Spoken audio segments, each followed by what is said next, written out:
Hey everybody, Dr. Phil back here, Impact Health for part 2 of Get Over Your Hump Wednesday. So we were talking in part 1 about the diaphragmatic breathing or the belly breathing. Part 2 is going to be the exhale part. So you still want to get into the same position. I don't know if I said last time, lying down is going to be the easiest position to do, because then you can actually feel the movement a little bit better and you don't have to worry about trying to correct your posture. Because doing this in a sitting position and a standing position is a little bit more difficult. So same goes with your hand placement, just like you were in part 1.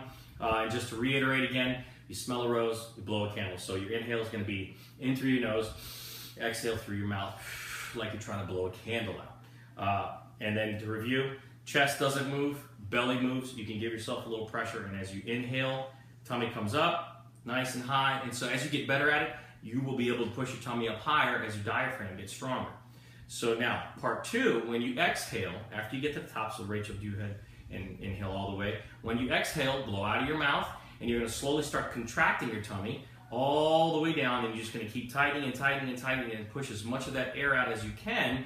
And then you're going to do a little bit of a tilt with your pelvis. So it's almost trying to like bring your chest and your pelvis together, which is going to cause your lower back to flatten into the table or the floor or wherever you're laying on. So you should almost feel your pelvis rotate a little bit, which is really just compressing all of this. And that's trying to get that last little 10% or 15% of air out as much as you can. So you should feel no wind in you, or you can't blow out any farther when you get to the end of your breath.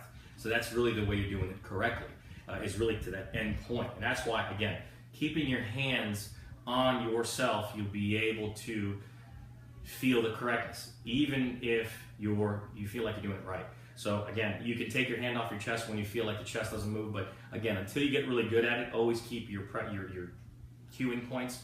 So this way, and I'll show you the whole thing right now. Inhale all the way in with your nose, and then exhale all the way out with the mouth.